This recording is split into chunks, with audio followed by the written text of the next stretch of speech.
Hindi na po ganong umuulan pero kapansin-pansin po ang pag-ihipon ng malakas na hangin dahilan po para maging hindi pa rin kalmante ito pong dagat dito po partikular sa Manila Bay.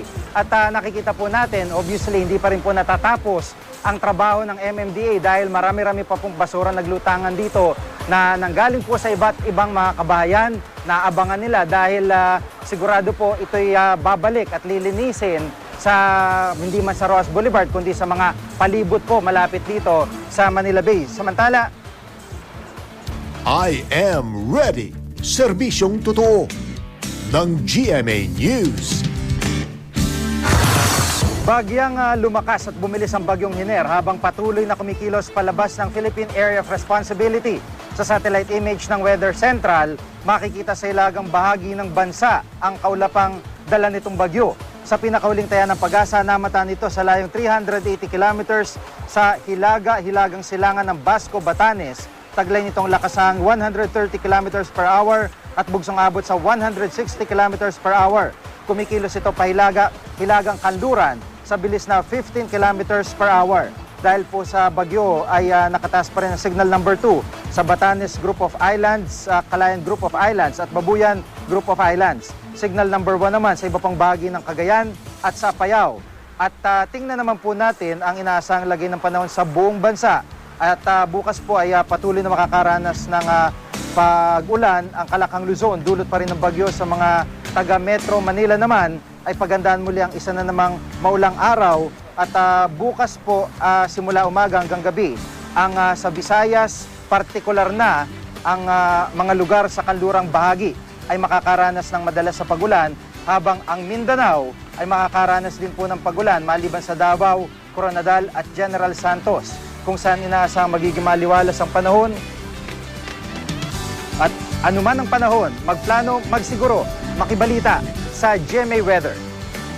Para naman po sa iba pang detalye, kaugnay pa rin po ng bagyong Hiner ay makakausap po natin si Alzar Aurelio, weather forecaster ng Pag-asa. Magandang hapon po, Ginoong Aurelio. Magandang hapon sa inyo, GD. At kumusta na po yung status at monitoring po ninyo dito sa Hiner? Sa mga oras ito ay medyo malapit na siya sa may Taiwan at kumikilos ito, patuloy kumikilos sa north-northwest sa bilis na 15 km per hour.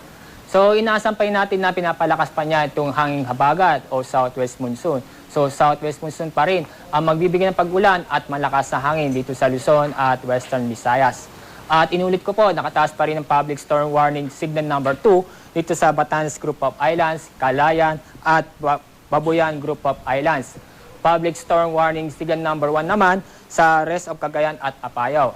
So patuloy natin pinapaalahanan ating mga residente na maging alerto sa mga posibleng flash flood at landslide. At yung mga nakatira sa tabing dagat sa mga lugar kung saan nakataas ang public storm warning signal number 2 ay maging alerto sa mga malalaking alon o storm surge dulot ng bagyong Hiner. Dito sa malalabing bahagi ng Luzon at Visayas kung saan ay walang nakataas na public storm warning signals ay nakakaranas pa rin tayo ng malakas ng ulan at malakas ng hangin. Hindi ba yan dulot ng bagyong Hiner? Ito yung dulot ng southwest monsoon o hanging habagat. So bawal pa rin pumalaot ang ating mangingisda at yung maliliit na sasakyang pandagat dahil po sa malalaking alon dulot ng bagyong Hiner at southwest monsoon dito sa seaboards ng Luzon at ng Visayas, kasama na rin ang eastern seaboards ng Mindanao. Gigi? At ito pong monitoring nyo, wala ho bang kasunod na sama ng panahon to si Hiner? Sa mga nakita na sa aming pagmomonitor sa aming satellite, may posibleng mabuo na low pressure area.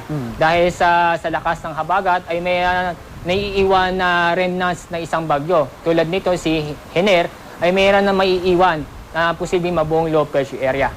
Kung kailan, di natin masasabi. Pero ang gagawin ng Pag-asa ay patuloy natin magmamonitor sa mga anumang development nito. At inaasahan po natin itong si Bagyong Hiner ay lalabas ito sa ating Philippine Air Responsibility bukas ng umaga dahil sa bumulis ng kanyang pagkilos. Dati kayo ng umaga ay 7 km per hour. Ngayon po bumilis at naging 15 km per hour.